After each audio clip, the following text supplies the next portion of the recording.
E aí pessoal, beleza? Tudo bem? Eu vou começar fazendo um react do canal A Deriva, onde o professor André Roncaglia, acho que esse é o nome do rapaz aqui, do professor economista, isso mesmo, André Roncaglia, pelo visto é um economista, eu não conheço ele, mas assim por alto eu sei que ele é um crítico do Bitcoin. E como eu estou querendo pesquisar e estudar sobre esse assunto, eu acho muito interessante não ouvir apenas as pessoas que são a favor dessa moeda, como também pessoas que são críticas a essa moeda. Então eu acho que vai ser um bom conteúdo aí a gente analisar o vídeo dele e tentar levantar os questionamentos, concordar, discordar e ver o que a gente tira de melhor proveito disso aí. Então, vem comigo. Começando pelo do Francisco, ele tá perguntando se é pra comprar Bitcoin ainda. Certamente tá barato, né? Tá $16 mil, eu acho. Nossa senhora. Eu tô então comprando. Tá bem barato. Quem acreditar que vai crescer, Puta, pode crescer. Aí, então, se quiser gastar o dinheiro com isso, vai lá. De um ano atrás, né? Um pouquinho. Deve ter gente querendo sair do Bitcoin, então vai encontrar alguém Mas tem as baleias que estão segurando lá. Eu tô com elas. Esse é o grande problema, né? De todo espaço novo de interação, você tem deslocamento. Pessoal, só mostrando como vai funcionar, eu vou pausando, vou comentando as partes que eu acho interessante comentar e vamos aproveitando o vídeo aí, porque pelo visto, por ele ser um professor estudioso da área, ele com certeza tem muita coisa a agregar aí pra gente, certo? Da centralidade e descentralização, né? Uhum. Então, às vezes você vai ter grandes players, né? E eles acabam concentrando determinadas operações, mas você consegue descentralizar ali, você vai transmitir a centralização, por exemplo, para quem faz as carteiras, né? A Binance e por assim dizer. Então, até você criar concorrência suficiente nas corretoras, né? Que vão oferecer diferentes carteiras, diferentes empresas, a centralidade vai estar ali. Aí depois vai migrar para os mineradores, ou já deve estar nos mineradores. Hein? Então, você sempre vai ter essa dinâmica centralidade e descentralização de forma a se deslocar dentro do ambiente novo, como é o caso do Bitcoin. Então, pra mim, assim, quem acredita que vai crescer, compra. Eu não participo dessa loucura. Isso pra mim, assim, eu prefiro ir pra Las Vegas e perder o dinheiro lá. Entendeu? Do que eu colocar o dinheiro achando que eu vou ganhar. Porque em Las Vegas eu sei que eu vou perder. Então, pelo menos, tem o entretenimento. Né? Do Bitcoin, eu posso acreditar que eu vou ganhar. Como eu acho que eu não vou, então nem entra. Eu não acho que é uma... Olha só que interessante. A gente já vê aí a posição, vamos dizer assim, pessoal dele. Claro, não é uma posição profissional, mas é uma posição de preferência pessoal. Ele prefere perder o dinheiro dele apostando em Las Vegas, ou seja, jogando em jogo de azar, do que investindo em Bitcoin. Isso já mostra assim, uma ojeriza em relação ao tema, vamos dizer assim. Mas claro, é uma preferência pessoal, né? Ele particularmente não é um entusiasta da ideia. Mas é interessante, tipo, ele prefere perder em um jogo do que apostar em uma ideia. A questão é talvez por que ele tenha essa preferência, né? Porque pra mim parece muito mais lógico você apostar numa ideia do que perder jogando no jogo de azar. Porque o jogo de azar, naturalmente, as suas maiores chances são de perder, porque a casa sempre vence. Nesse sentido eu tô falando. O que é o fenômeno? As pessoas criaram uma moeda pra si. O que é esse fenômeno? Então, eu acho que tem a ver. Eu vou usar um exemplo que eu queria até falar e aproveitar e falar aqui, né, que veio aqui o meu grande amigo Elias Jabbour e eu não poderia deixar de mencionar, né, os meus amigos do Conexão Xangai, que foi esse programa que eu criei junto com eles no meu canal. Aliás, se estiver aí, puder lá no meu canal André Roncaglia. Deixar um abraço aqui pro Elias Jabbour, pro Wallace Moreira, o Paulo Gala. Inclusive, só queria aproveitar aqui quem estiver nos acompanhando, tudo isso que eu tô falando para vocês, pra você, Petri, foi boa, né? Petri, representando todo mundo, tem a ver com a minha pesquisa em História do Pensamento Econômico. Que exatamente entender como que o economista foi vendo essas coisas ao longo do tempo e como que vão mudando. Que não precisa de confiança. E as pessoas me pedem muito, falam, pô, André, mas eu preciso saber como é que eu faço para estudar. Então, a gente está lançando um curso agora de História do Pensamento Econômico, eu e o Paulo Gala. Então, quem tiver interesse pode ir lá no nosso grupo do Telegram, que é Paulo Gala, História do Pensamento Econômico, e a gente em breve vai ter turmas para justamente discutir, né, essas questões. Te convido, evidentemente, a participar. Acho que como a gente tem uma visão plural, né? Eu estudo escola austríaca desde que eu entrei no mestrado. Mesmo sendo um fortadiano, desenvolvimentista, sempre me interessei. E você não precisa ser aliado da escola para estudá-la, né? Ao contrário, em história do pensamento a gente tem que ler adequadamente a escola, de maneira a caracterizá-la adequadamente para poder fazer a crítica e não distorcer e tal. Então a nossa tentativa é revelar como que cada uma pensa, como que se colocou. A gente está chamando de tretas econômicas, né? Que são as brigas que foram... Olha só, nesse ponto a gente já vê um bom senso acadêmico, vamos dizer assim, né? Um bom senso, eu não diria nem acadêmico, mas eu digo um bom senso como uma pessoa honesta intelectualmente, que ela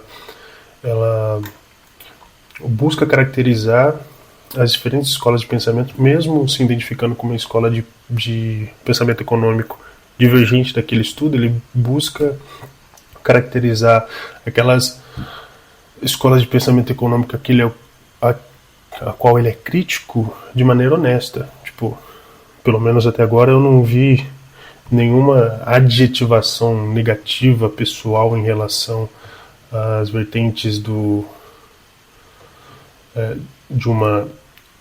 pensamento concorrente ao deles, vamos dizer assim, concorrente, entre aspas, concorrente ao dele. Isso é interessante, pô, demonstra uma honestidade intelectual. Acontecendo ao longo do tempo. Por que eu comecei com isso? Porque essa é talvez uma das maiores brigas que existem na história. É sobre como gerir um sistema monetário. Okay. E de onde eu acho que nasce o Bitcoin? Se a gente pegar uma figura... É uma briga até hoje, né? Você tem aí por parte da esquerda essa noção mais desenvolvimentista, talvez aqui no Brasil encampada pelo Ciro Gomes. Pelo PT nem tanto, porque o PT ele não tem... Bom, pelo menos eu vejo assim. Eu não tenho um projeto de país tão consolidado. Na verdade não tem projeto nenhum, porque se você for ver... Agora, por exemplo, hoje, qual o projeto de país do PT? Lembrando que eu estou gravando esse vídeo no dia 11 de abril de 2024. A gente está sob o governo Lula e até agora ninguém sabe qual que é o plano de governo do Partido dos Trabalhadores, né? Então, eu acho que ele se assemelharia mais a uma escola relacionada ao Ciro Gomes, desenvolvimentista, tipo, que vê o desenvolvimento estatal como uma solução para o subdesenvolvimento dos países, o que é completamente contrário à ideia liberal de que o mercado se autorregula e a intervenção estatal tem que ser mínima ou quase nenhuma, que seria o caso dos neoliberais, né? Vamos lá. O Isaac Newton.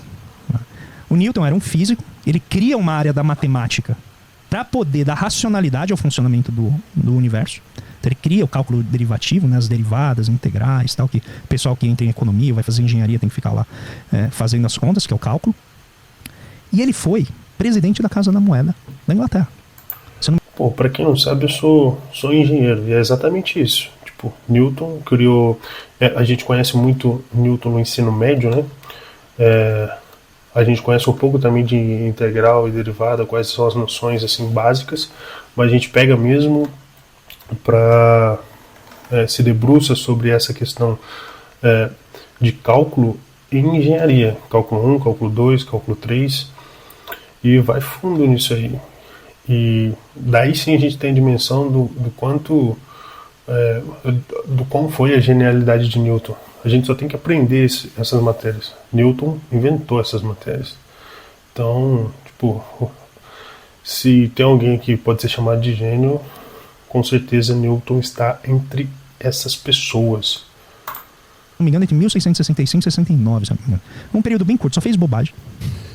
Porque ele tratava a moeda de uma maneira mecânica. E a moeda ela é fluida, ela tem um aspecto institucional que é muito maleável. Tá? Porque... Olha que interessante. Tipo, ele falou... No caso, ele fez um juízo de valor em relação a Newton sobre a sua atuação na Casa da Moeda, né?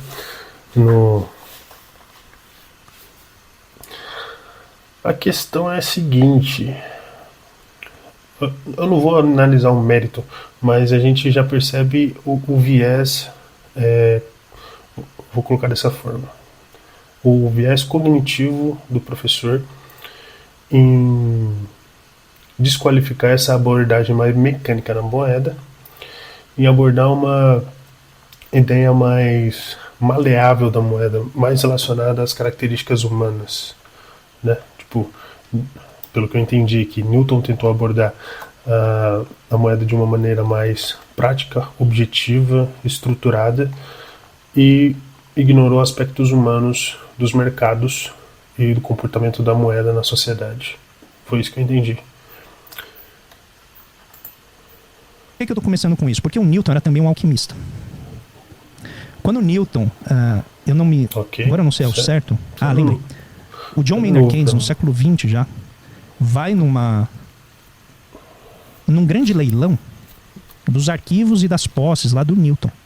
E ele compra todos os volumes do Newton sobre alquimia. Se a gente lembrar, o que era alquimia? Transformar as coisas em metais preciosos, essencialmente ouro e prata. Sim. Aí para pensar.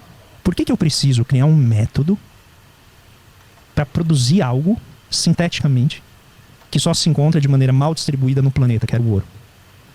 Porque o ouro é escasso.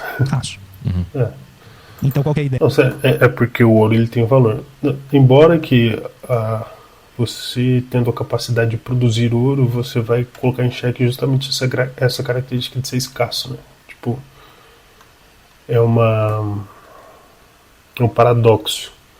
Você produz ele porque ele é escasso, mas ao descobrir uma forma de produzir ele, você torna ele abundante e tira a sua principal característica de valor. Eu vou produzir ouro sem precisar do ouro. Eu vou fazer o mesmo processo que a Terra faz, só que sinteticamente.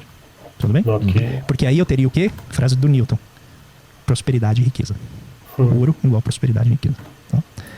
Não precisou disso, foi só descobrir a América Espanhola e pegar o ouro dos Inca, Maia, né? Todos que já estavam lá na América Espanhola. Aqui, na América Espanhola. O que o Bitcoin faz? Vocês viram o que aconteceu toda vez que a gente encontrou um monte de ouro? Inflações generalizadas, as pessoas ficaram pobres, perderam as coisas, Então a gente tem que fazer com que esse troço, que milenarmente é maleável, flexível, difícil de controlar, seja finalmente controlável. Qual foi o mais próximo que a gente chegou de controlar esse cão raivoso que é a moeda? Foi o padrão ouro. O que era o padrão ouro, como diz o nome? Tem uma quantidade de ouro. E essa minha vontade de ficar imprimindo dinheiro vai ser limitada pela quantidade de ouro que eu tenho, que é o lastro. Bom, interessante é que ele reconhece esse problema da inflação como sendo algo relacionado aos políticos, a confiança dos políticos, porque o político ele tem um ímpeto de querer imprimir cada vez mais dinheiro, certo? Ele reconhece esse problema e reconhece também que esse problema, o mais próximo, vou usar as palavras dele, o mais próximo que nós chegamos de controlar esse ímpeto de imprimir moeda descontroladamente foi atrelá-la ao ouro. Com o tempo, conforme o Estado foi incorporando os interesses das classes trabalhadoras, proteção... Geralmente quem é de esquerda não chega nem nesse ponto, né? Tipo, por exemplo, quem é comunista não chega nem nesse ponto de reconhecer que a inflação é causada pelo descontrole de impressão de moeda. Eles acreditam que a inflação ela ocorre por diversos outros fatores, dentre eles a classe burguesa esconder recursos. Isso faz com que a quantidade de recursos disponíveis na sociedade seja reduzida, aumentando os preços. Esquerdistas, comunistas, nesse sentido, não chegam nem nesse ponto do professor. Eles não, bom, pelo menos eu nunca vi nenhum esquerdista admitir isso, que a inflação é causada pela impressão descontrolada de moeda causada pela ganância dos políticos. Social, investimento. E aqui eu coloco o político como aqueles que detêm o controle do Estado, né? Então quando eu falo político, são aqueles que detêm o poder de imprimir dinheiro. Em grandes obras como rodovias, portos, represas hidrelétricas, né, que são os anos 30, não deu mais para ficar preso ao ouro. Você tinha que jogar mais dinheiro na economia para fazer essas coisas andarem, porque o setor privado não ia fazer sozinho. Ou se fosse fazer, ia fazer muito pequeno. A gente precisava de grandes obras. Aí é o período pós-Primeira Guerra, no entreguerras. Então você soltou, você libertou do ouro. E ficou atrelado ao ouro-dólar. Só que o mundo começou a crescer e todo o dólar servia para lastrear o ouro. Tipo, todo o ouro disponível no mundo servia para lastrear o dólar. Bom, eu entendi o ponto que ele quer chegar aqui. O dinheiro serve ao interesse do Estado fomentar as mudanças que ele quer na sociedade. Então, por exemplo, se você está em um período de guerra, você usa o dinheiro, a máquina estatal, para financiar recursos à guerra. Você usa a máquina estatal, o dinheiro estatal, para financiar a guerra. Se você está num período de paz, você usa a máquina estatal para financiar infraestrutura, saúde, segurança. Correto. Mas isso é no mundo ideal, certo? Porque a ideia de você financiar a partir do dinheiro é algo, tipo, isso não é que assim, a capacidade estatal vai muito além disso. Nós sabemos que hoje o Estado não usa apenas os seus recursos para financiar essas atividades. Ele usa o seu recurso para extrair valor da sociedade, tipo, valor econômico, trabalho em si.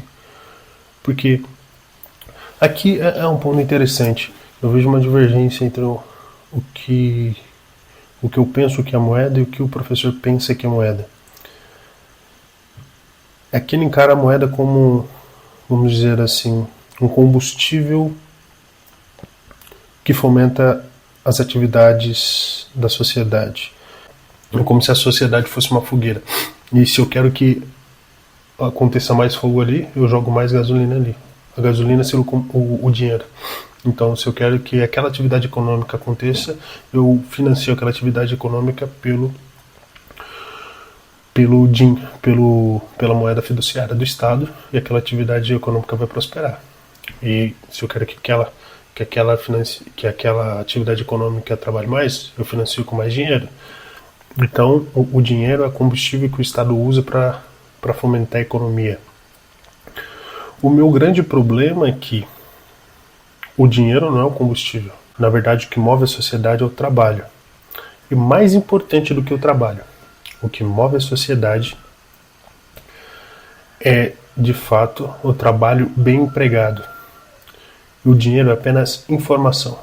Informação onde você tem mais necessidade de trabalho, onde o trabalho vai ser melhor recompensado. Então, na visão do Roncaglia, é o Estado fomentando as áreas que ele quer que se desenvolva. Mas, na minha visão, como uma pessoa, vamos dizer assim, na minha opinião, o Estado não tem essa capacidade, e toda vez que não tem essa capacidade de dizer onde o dinheiro tem que ser melhor empregado, e toda vez que ele tentou fazer isso, ele falhou miseravelmente, que é o caso da União Soviética, que ela queria, a partir de um dirigismo estatal, queria financiar áreas específicas, e no final das contas a população morreu de fome.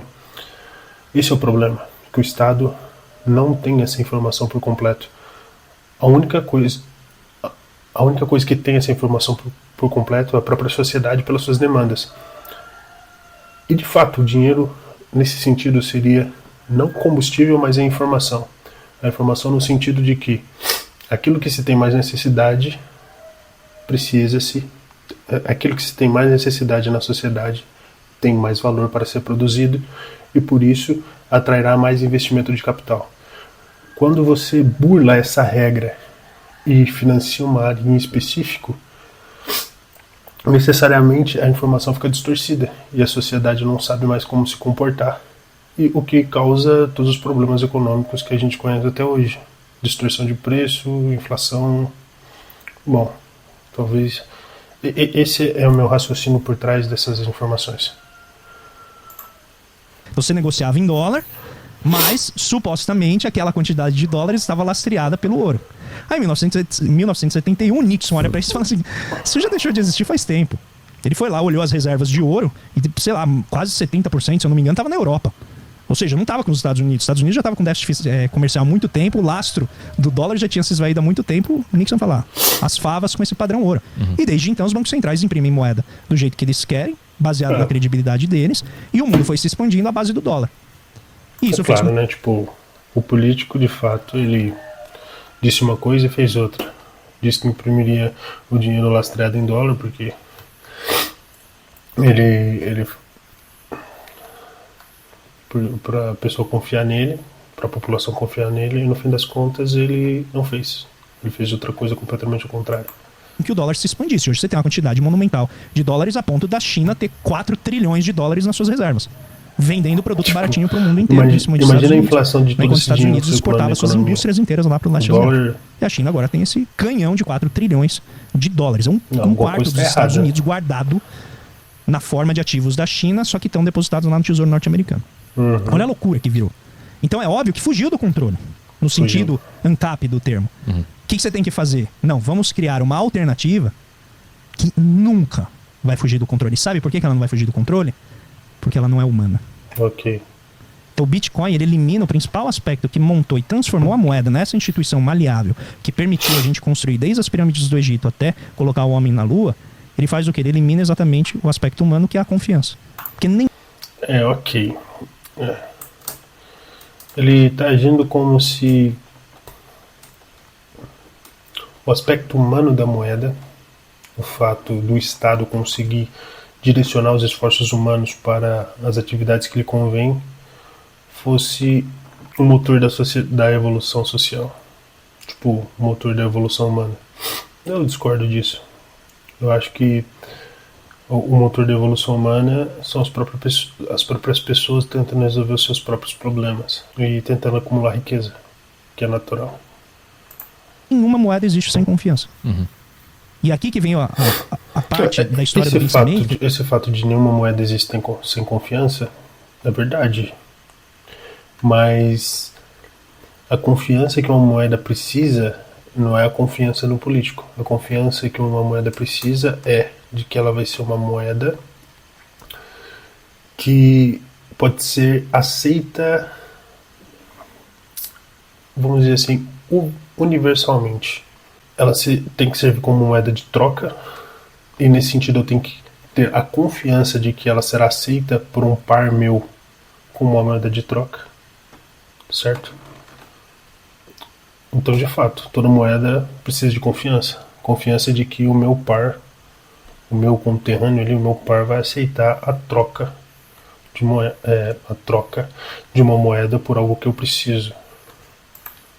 A gente analisa isso, né, há muito tempo tentando entender por que a gente não entende o que é a moeda. Por que ela é tão difícil de compreender. Porque essencialmente... Isso é verdade, tipo, moeda é muito complexa.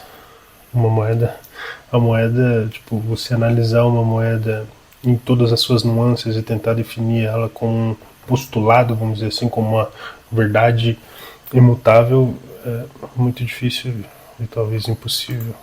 O que a gente olha a moeda, quando você vê lá o dinheiro, ele é a representação de um sistema de promessas mútuas. Então, eu prometo te pagar algo daqui 2 meses, você promete pagar algo para ela daqui 3 meses, ela promete pagar algo para alguém daqui 4 meses, e... nessa definição, a moeda de fato, quando o Estado imprime dinheiro a partir da confiança que a sociedade colocou nele de ter esse poder, e ele entrega para quem ele quiser, é uma promessa falsa, né? Tipo, o Estado imprime dinheiro e entrega para alguém, é como se ele estivesse fazendo uma promessa falsa, uma promessa sem lastro, porque ele não trabalhou para aquilo. Tipo, é uma promessa falsa. Se a hora que eu, por exemplo, se eu troco valores com um amigo meu, sei lá, ele tem um Play 5, e eu tenho 5.000 reais aqui na minha mão, e eu pago para ele 5.000 reais e recebo o Play 5, com certeza foi uma relação comercial, é uma promessa que eu cumpri com ele. Eu entreguei o dinheiro, ele me deu o equipamento. Quando o Estado dá dinheiro para alguém fazer alguma atividade sem receber nada em troca, nenhum benefício, ele está dando a informação errada para aquela área de que aquele esforço é necessário. Imagine, Eu dei o dinheiro pro meu colega. Ele me deu o Play 5. Eu gerei na mente dele que o esforço dele ter trabalhado todos esses anos para conseguir juntar o valor e comprar o Play 5 valeu a pena, porque aquele Play 5 tem valor, certo? Tem um valor agregado ali dentro. E por isso o trabalho dele valeu a pena. Agora, se o Estado vem e financia uma área aleatória, vamos dizer assim, claro que ele pode argumentar que não é aleatório, né? Mas uma área de interesse do Estado que muitas vezes não é de interesse da sociedade. Quando ele financia essa área e ele dá informação para essa área, que essa área é necessária, mas o Estado pode estar errado, e essa informação está sendo errada, e você está gastando recurso da sociedade à toa. O dinheiro vai quitar essas dívidas, que é a representação que a gente vê. Mas o que importa é toda essa rede de confiança que ele dele, né, que é o crédito, que está por trás. Essa é a moeda. O dinheiro é só a manifestação que resolve essas promessas de pagamento entre nós. Mas se eu paro de confiar em você, o que acontece? Some a relação. Você dissolve a relação social e não tem moeda. E aqui o ponto-chave é quando você cria o Bitcoin, o que você está tentando fazer? Gerar a confiança por meio de um algoritmo. Porque você imagina que já via ser humano não deu certo. Essa é a lógica do Satoshi. Na verdade, troque ser humano por políticos, né? Tipo, a ideia é que esse dinheiro não seja mais utilizado arbitrariamente pelo Estado. Então você tira o Estado da jogada, não o ser humano da jogada. Eu vou continuar trocando Bitcoin com um par meu, confiando no valor que é aquilo que eu recebo dele. Certo? O que eu tiro é o poder do Estado de dar essa informação de que o seu trabalho é necessário, sem ele ser necessário. É isso que eu tiro. Não que eu perca a confiança no meu par, mas eu perco a confiança no Estado para gerir essa moeda que tem tanto poder de convencer as pessoas. Eu vejo de outra maneira, eu vejo que é justamente eu não confio mais nesses caras, que é o Estado, as pessoas que gerem essa moeda, e eu confio no meu semelhante, que é o cidadão que está do lado, então nós vamos criar uma moeda que nós dois vamos trocar, independente do Estado. Muito bom. Mas você não confia nele. Não tem confiança no Bitcoin. Tem um algoritmo que determina quanto que vai ser e o blockchain que garante que aquelas operações são... Daí eu acho que o professor se equivocou. Eu confio no algoritmo que ele não vai produzir mais dinheiro do que está acordado para que ele produza. Ele não vai produzir dinheiro de acordo com a demanda, que não vai expandir a base monetária, fazendo com que a representação de valor que eu tenho no meu bolso fique menor frente ao montante já existente de dinheiro. É isso que eu confio. Eu confio pra caramba nesse algoritmo. São autênticas. Tanto que você precisa de 50% mais um para garantir que elas são autênticas. Você não confia no cara do lado. Você não precisa disso. Sim, confia nesse algoritmo que é blockchain, mas não confia no engravatado que está no Isso, você prédio. desloca a sua confiança pro algoritmo. Exato. Então, no fim, porque o ser humano também é um algoritmo, querendo ou não. Se a gente vê de fora, o Estado também é um algoritmo.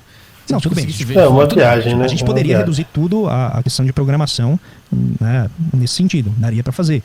Mas eu não sei se isso nos ajuda a entender a moeda. Esse é o ponto. Nosso problema aqui é entender o seguinte. Se você volta nas tribos aborígenes, eles tinham moeda. Entender, só que isso estava na forma de pedras que tinham ali as operações de compra e venda entre famílias, entre clãs. Aquilo é a moeda. Só que eles não precisavam de um elemento passando entre eles para quitar aquelas dívidas. Para confirmar, né?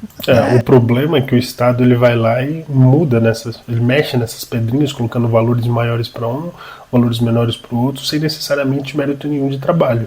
Esse é o problema. Não, e para quitar, para dizer assim, olha, você não me deve mais.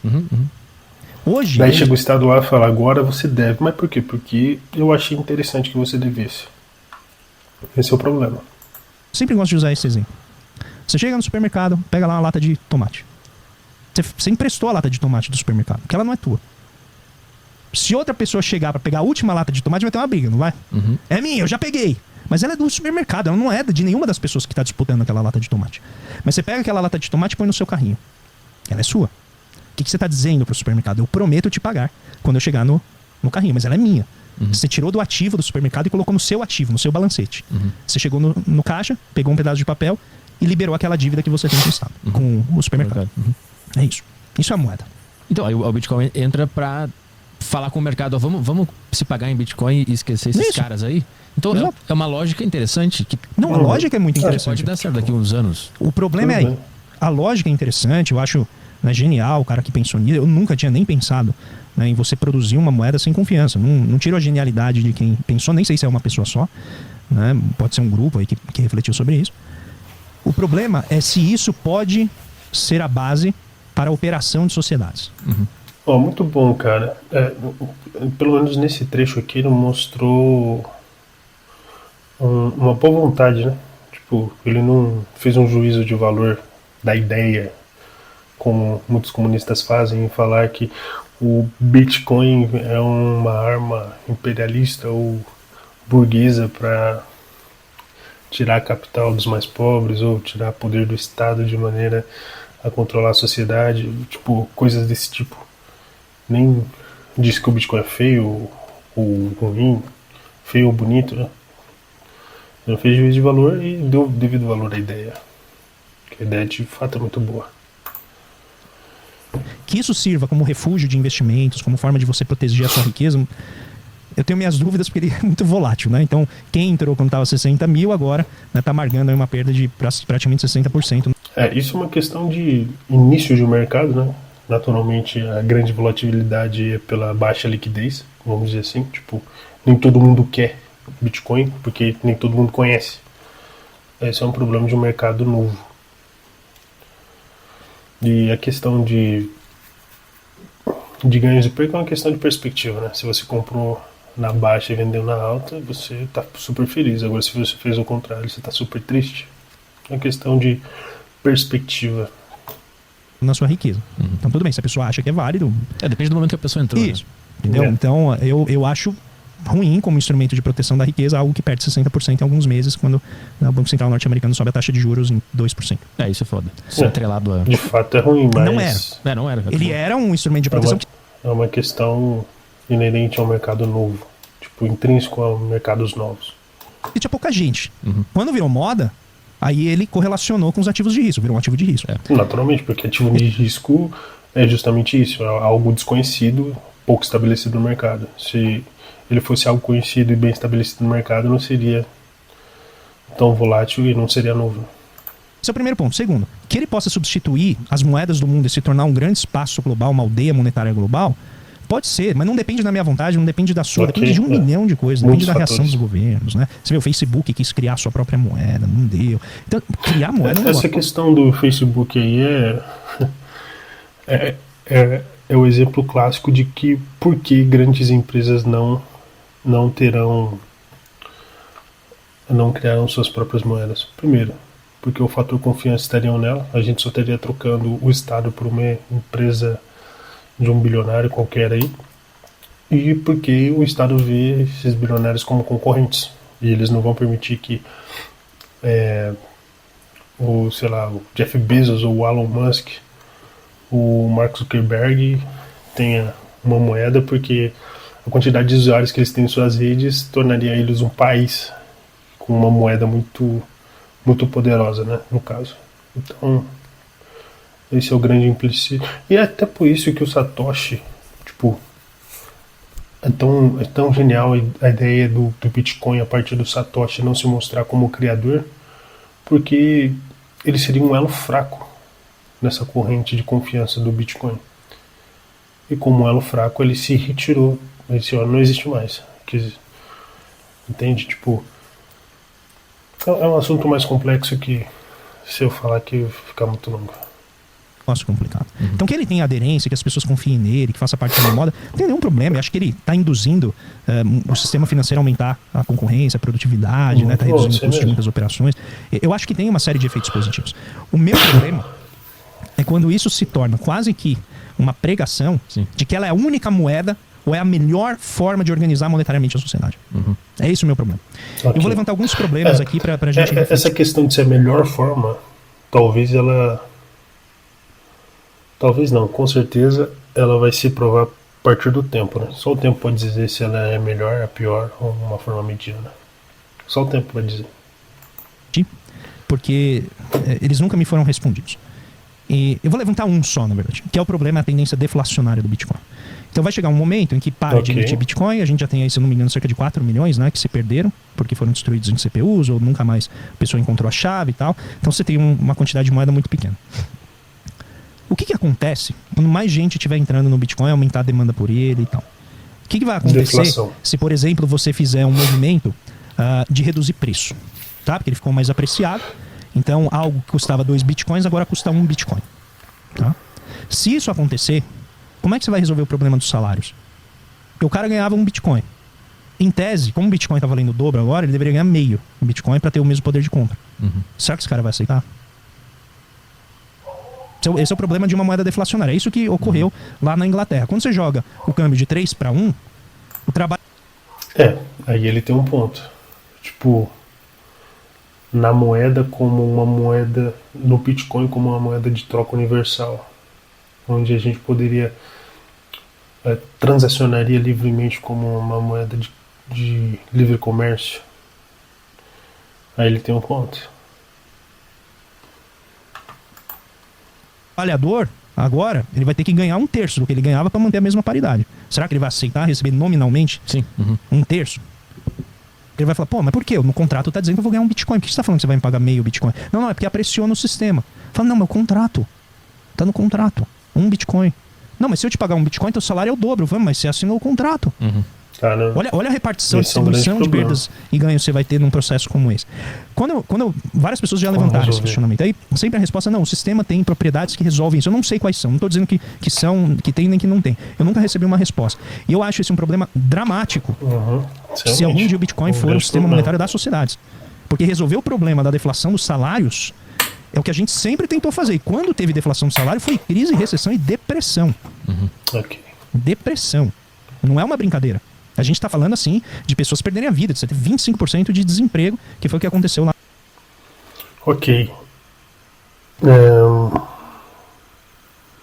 Talvez uma solução para isso seja encarar o Bitcoin apenas como uma reserva de valor mesmo. Porque daí você tira essa questão deflacionária, né? Porque é uma questão muito complicada de se lidar no dia a dia. Porque é mais um aspecto psicológico humano. Ninguém vai aceitar ganhar menos do que ganhava, certo? Nesse sentido, a inflação ela estimula mais. Mas isso não tira o valor do Bitcoin como reserva de valor, certo? Não tira.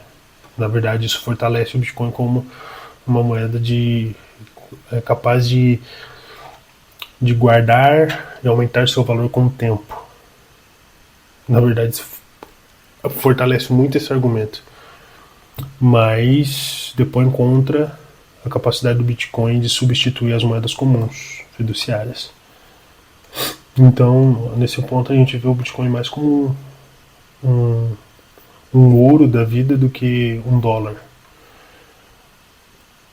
Talvez a solução seja essa mesmo. Você encarar o Bitcoin como uma proteção do seu patrimônio, o que já revolucionaria muito, porque você consegue guardar o seu patrimônio sem que o Estado consiga colocar as mãos nele. Em outras palavras, e essa não é uma frase minha, né? Em outras palavras, nós tiramos o Estado do nosso dinheiro. Mas esse é um bom questionamento. Tipo, eu não vejo como as pessoas se adaptariam, aceitariam receber menos pelo seu trabalho, pela tendência deflacionária do Bitcoin. Por isso, talvez encarar o Bitcoin como um lastro do real, do dólar, das moedas fiduciárias normalmente, mas isso moralizaria o mercado, porque hoje o Estado tem a capacidade de tirar sua riqueza do patrimônio que você tem acumulado, guardado. Ele teria só a capacidade de deflacionar momentaneamente seu salário, mas o seu poder monetário estaria conservado em Bitcoin, fora das mãos dos políticos, do Estado, no caso. Lá no período da Grande Depressão. Então, sem ter uma resposta para essas questões, que eu não sei se são superáveis, pode ser que seja. Eu não sou um grande conhecedor, eu sou um analista do Bitcoin, não sou um operador dele. Respeito os operadores, diferentemente de muitos acadêmicos que acham que acadêmico sabe tudo. Aí, né? Como meu grande amigo Tomás Rota sempre fala, a gente, acadêmico é analista, né? Então a gente, quando cai à noite, honesto, a coruja voa. Então a gente vai analisar, mas quem está no dia ali, no dia a dia fazendo, é que efetivamente vê como funciona. Mas são questões que saem do espaço de ganho e perda de dinheiro, de proteção. Só por não adjetivar negativamente as pessoas que discordam dele, já está muito melhor do que muitos influenciadores por aí. Questão de riqueza e entra no plano de operação monetária da sociedade. Aí é política pública. E aí que é o meu problema, né, de quem acredita que Bitcoin pode ser uma moeda tipo global, ou substituir o dólar, ou substituir, né, o euro. Eu tenho a impressão que as sociedades requerem mais flexibilidade para elas funcionarem bem do que o Bitcoin oferece. E o exemplo disso é o próprio padrão. Ok, isso é verdade. Então, vimos aí o corte do A Deriva, muito interessante, muito interessante, muito esclarecedor,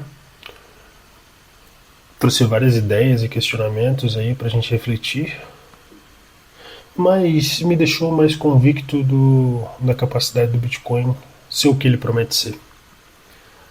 Porque a gente não pode dizer que ele não é inteligente, né? Ele é de fato inteligente, e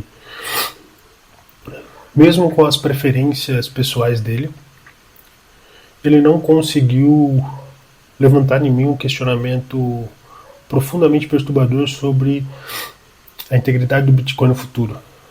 Isso é um ponto positivo para o Bitcoin, porque ele se mostrou resistente a um crítico. E, pelo visto, um crítico qualificado, pelo menos na minha mente, né? Então, isso me deixou mais encorajado ainda a pesquisar mais sobre o tema. Isso aí, pessoal. Muito obrigado. E me dê um like, se inscreva no canal e acompanha para mais vídeos. Até mais.